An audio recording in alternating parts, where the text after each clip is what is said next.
Amniocorion, corioamnionitis. La flora normal del aparato genital puede colonizar e infectar las membranas, cordón umbilical y al final al feto.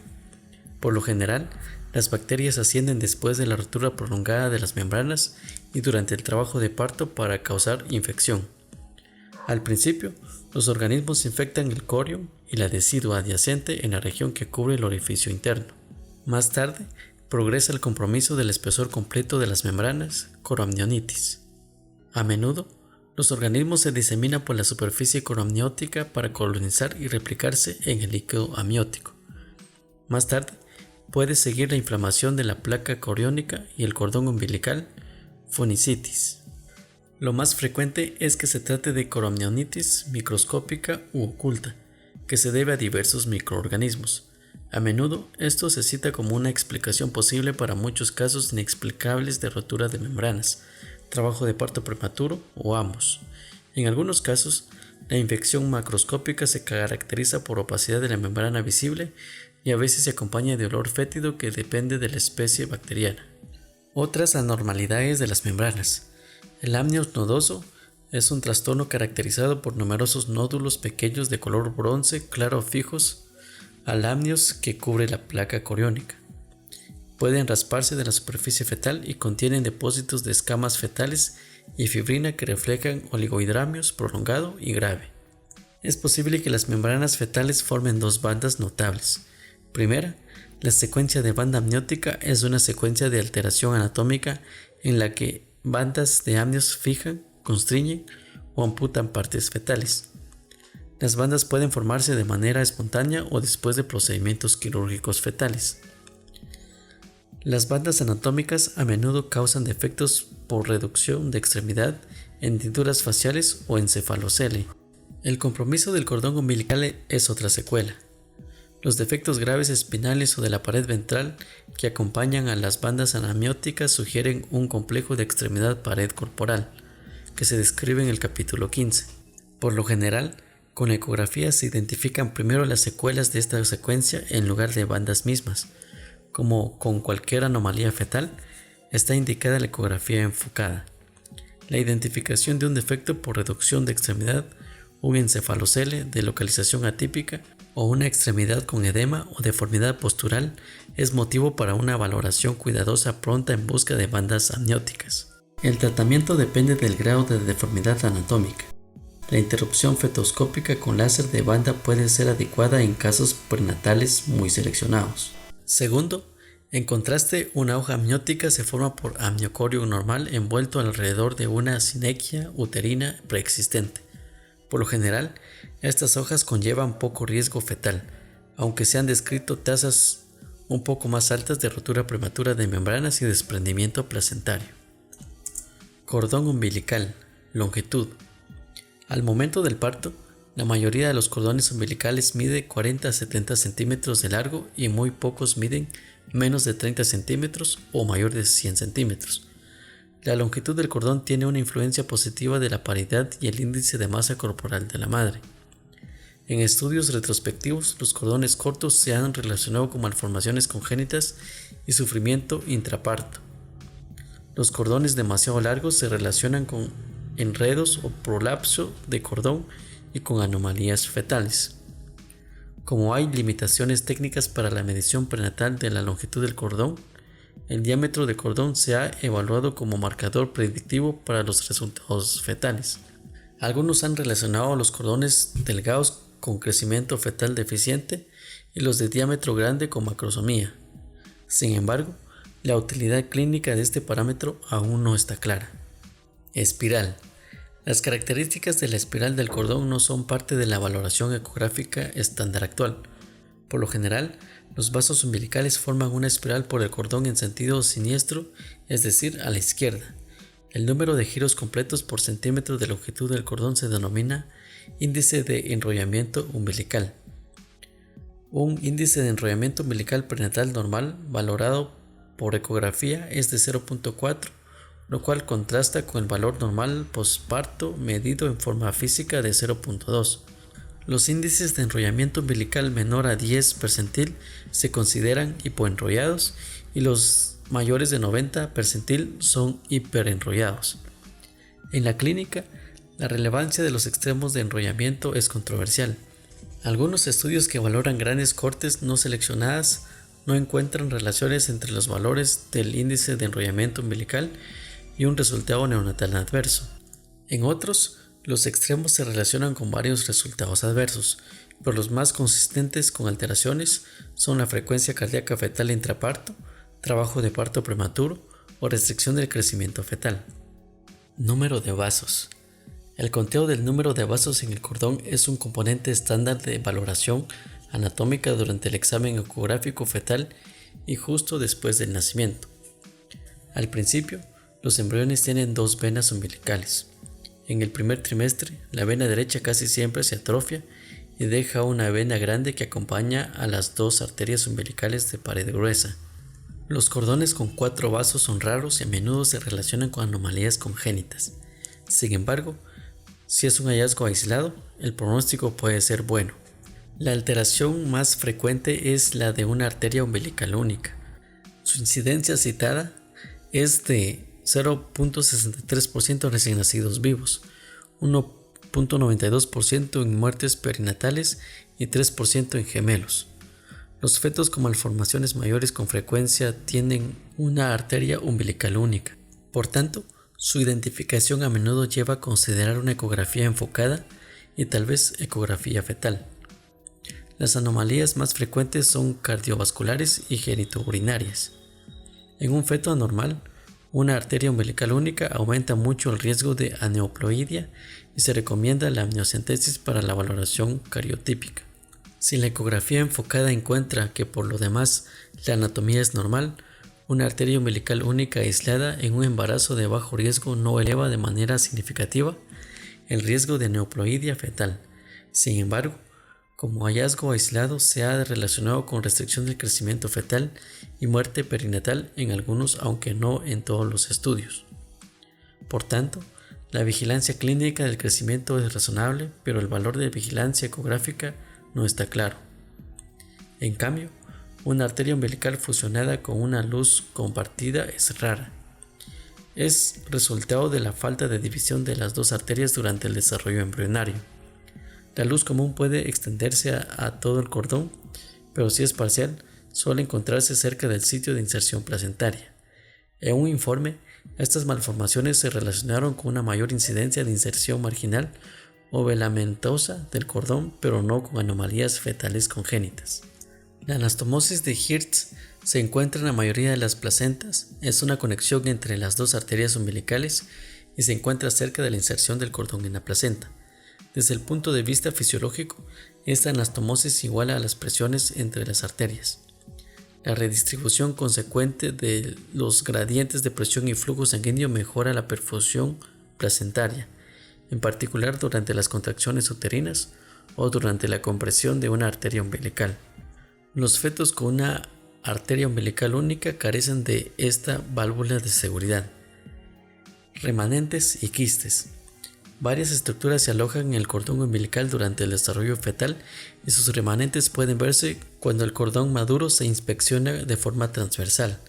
En realidad, en cordones seccionados se encuentran remanentes del conducto alantónico, del conducto vitelino y de vasos embrionarios en 25% a 50% de ellos. Estos remanentes no se relacionan con malformaciones congénitas ni complicaciones perinatales. En ocasiones se encuentran quistes a lo largo del cordón. Se designan según su origen. Los quistes verdaderos son remanentes de los conductos alantónicos y vitelino recubiertos con epitelio y tienden a situarse más cerca del sitio de inserción fetal. En contraste, los pseudoquistes más frecuentes se forman por degeneración local de la jalea de Wharton y se forman en cualquier parte del cordón. Ambos tienen aspecto ecográfico similar. Los quistes aislados de cordón umbilical identificados en el primer trimestre tienden a resolverse por completo. Sin embargo, los quistes múltiples pueden anunciar un aborto espontáneo o aneuploidia.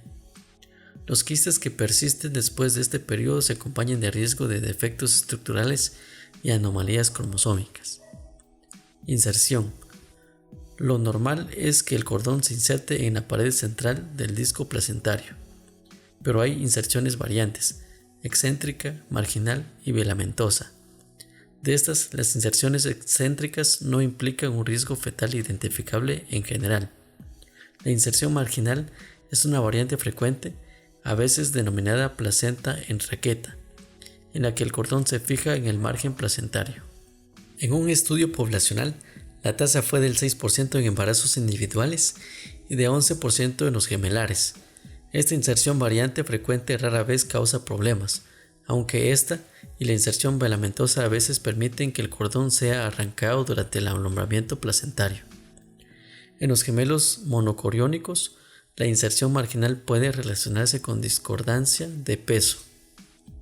Con la inserción velamentosa, los vasos umbilicales casi siempre discurren dentro de las membranas antes de llegar al borde placentario. La incidencia de inserción velamentosa se aproxima al 1%, pero es de 6% en los gemelos. Es más frecuente en la placenta previa. Es posible hacer el diagnóstico prenatal con ecografía. Los vasos del cordón se ven en su trayecto a lo largo de la pared uterina antes de ingresar al disco placentario. En la clínica, los vasos son vulnerables a la compresión, lo cual puede causar hipoperfusión y acidemia fetales. Se han notado tasas más altas de calcificaciones, APGAR bajas, mortinato, parto prematuro y lactantes pequeños para la edad gestacional. Por consiguiente, es razonable la vigilancia del crecimiento fetal, ya sea por medios clínicos o ecográficos. Por último, con la rara inserción bifurcada, los vasos umbilicales pierden su jalea de Wharton protectora poco antes de insertarse. Como resultado, quedan cubiertos solo por una vaina de amnios y son proclives a la compresión, torsión y trombosis. Vasos previos. En este trastorno, los vasos discurren dentro de las membranas y sobre el orificio cervicouterino. Ahí pueden sufrir desgarros con la dilatación cervical o la rotura de membranas, y su laceración puede conducir a la exsanguinación rápida del feto. Sobre el cuello uterino, los vasos también pueden ser comprimidos por la parte fetal de presentación. Es posible que los vasos previos sean más frecuentes de lo que antes se creía, y las tasas son de un caso en 338 a 365 embarazos. Los vasos previos se clasifican como tipo 1 cuando los vasos son parte de una inserción velamentosa del cordón, y tipo 2 cuando los vasos implicados se extienden entre las porciones de una placenta bilobulada o subcentoriada. Dos factores de riesgo más son la concepción por fecundación in vitro y la placenta previa en el segundo trimestre, con o sin migración ulterior. En comparación con el diagnóstico intraparto, el diagnóstico prenatal mejora mucho la tasa de supervivencia perinatal, que varía entre el 97% y 100%. Por tanto, es ideal identificar los vasos previos temprano, aunque esto no siempre es posible. La detección efectiva de vasos previos comienza durante el examen ecográfico programado en el segundo trimestre. En los casos sospechosos se agrega la ecografía transvaginal, que muestra los vasos del cordón insertándose en las membranas y los vasos que discurren sobre el orificio cervical uterino. La valoración sistémica con Doppler a color del sitio de inserción placentaria del cordón, en particular en caso de placenta previa o placenta baja, puede ayudar a su detección. En este caso, la onda de los vasos refleja la frecuencia cardíaca fetal. En una revisión sistémica, la mediana de la tasa de detección prenatal fue del 93%. Una vez que se identifican los vasos previos, es razonable obtener imágenes subsiguientes, ya que hasta el 39% de los casos se resuelve al final. Parece que el reposo en cama no aporta ventaja alguna. Pueden administrarse corticosteroides prenatales según las indicaciones y administrarse en forma profiláctica a las 28 o 32 semanas de gestación para cubrir la posibilidad de un parto prematuro urgente. Puede considerarse la hospitalización prenatal a las 30 a 34 semanas para permitir la vigilancia y el parto expedito en caso de trabajo de parto, hemorragia o rotura de membranas. Los datos que apoyan esto son limitados, y es probable que la hospitalización sea mejor para las mujeres con factores de riesgo que anuncian un parto temprano. Se han descrito algunos casos de cirugía fetoscópica parental con ablación láser vascular. Sin embargo, la práctica actual es la cesárea programada temprana. El Colegio Americano de Ginecología y Obstetricia recomienda el parto por cesárea a las 34 o 36 semanas de gestación. Al momento del parto, el feto se extrae de manera expedita después de la incisión de histerectomía, en caso de que un vaso se lacere durante el ingreso al útero. No se recomienda el pinzamiento tardío del cordón. En todos los embarazos, la hemorragia vaginal sin explicación antes o durante el parto obliga a considerar vasos previos y laceración de un vaso fetal. En muchos casos, la hemorragia es letal en poco tiempo y no es posible salvar al recién nacido. Sin embargo, cuando la hemorragia es menor, es posible distinguir entre la hemorragia fetal y la materna. Pueden usarse varias pruebas, cada una basada en la mayor resistencia de la hemoglobina fetal a la desnaturalización por reactivos alcalinos o ácidos, nudos, estrechamientos y asas. Varias anormalidades mecánicas en el cordón pueden impedir el flujo sanguíneo y a veces causan daño al feto. Entre estas, los nudos verdaderos se encuentran en cerca del 1% de los nacimientos. Se forman por el movimiento fetal y los factores de riesgo relacionados influyen polihidramios y diabetes mellitus. Los nudos son frecuentes, en particular en gemelos monoamnióticos que se describen en el capítulo 48. En fetos únicos, el riesgo de mortinato aumenta 4 a 10 veces en comparación con aquellos sin nudos. Los nudos pueden encontrarse de manera incidental durante la ecografía prenatal y un signo de nudo para aorca es sugestivo. El Doppler tridimensional y a color mejora la exactitud diagnóstica. No está clara cuál es la vigilancia fetal óptima en presencia de estos nudos, pero puede incluir velocimetría Doppler de la arteria umbilical, pruebas sin estrés y vigilancia subjetiva del movimiento fetal. Es adecuado permitir el parto vaginal y los trazos de la frecuencia cardíaca fetal durante el parto no difieren de los embarazos no afectados. En estos casos, las tasas de parto por cesárea no aumentan y los valores ácido básico en sangre del cordón suelen ser normales. En cambio, los nudos falsos se forman por redundancia focal y pliegues de un vaso del cordón umbilical, no por un nudo. Carecen de relevancia clínica. Un estrechamiento del cordón es una reducción focal del diámetro que casi siempre se desarrolla cerca del sitio de inserción fetal del cordón. Las características patológicas típicas incluyen ausencia de jalea de Wharton en el segmento estrechado y oclusión de los vasos del cordón. En la mayoría de los casos, el resultado es un mortinato. El estrechamiento del cordón causado por una banda amniótica es incluso menos frecuente. Las asas de cordón se encuentran con frecuencia y se deben al enrollamiento alrededor de diversas partes del feto durante el movimiento. Es frecuente que el cordón esté alrededor del cuello, cordón nucal, y es apropiado al parto vaginal.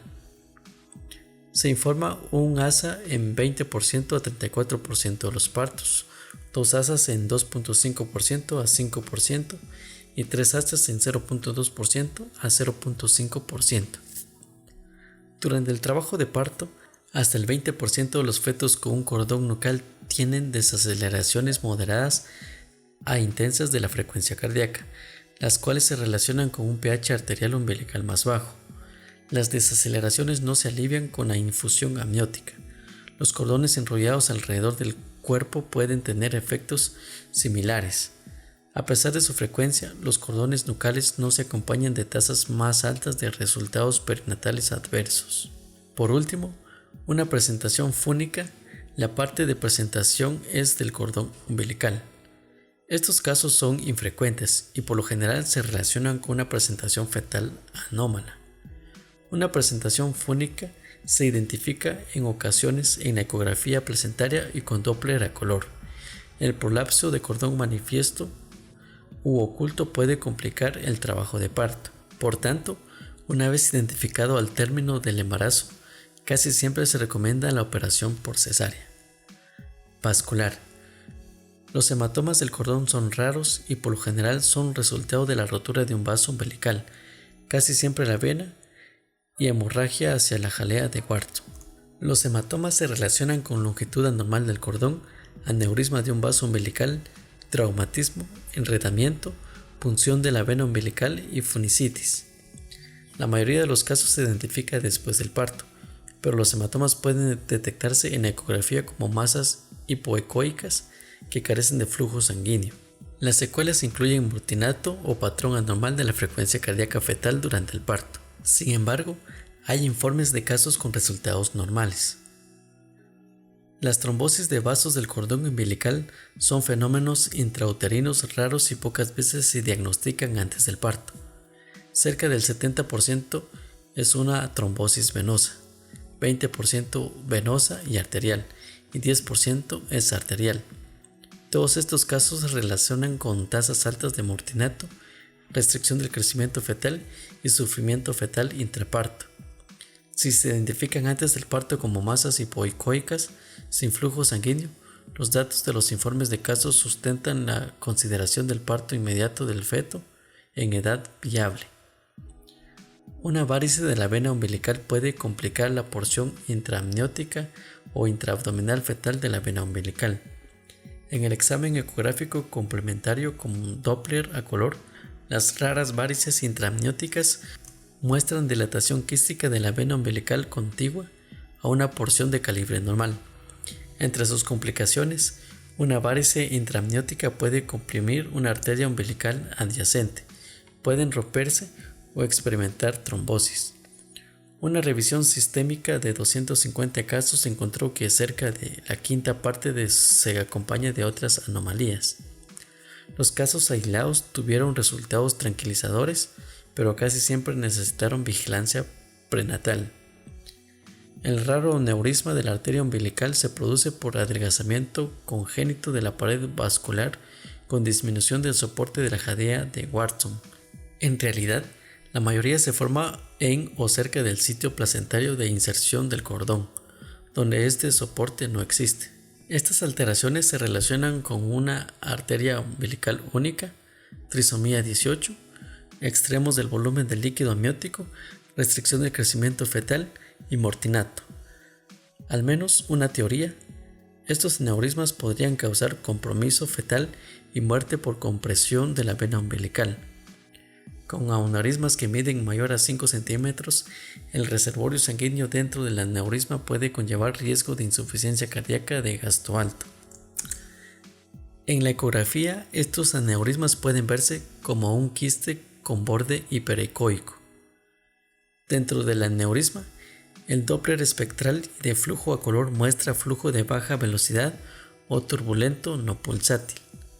Aunque no está codificado, el tratamiento puede incluir cariotipificación del feto, vigilancia prenatal del feto y parto temprano para prevenir el mortinato. Algunos recomiendan el parto por cesárea para evitar la rotura del aneurisma.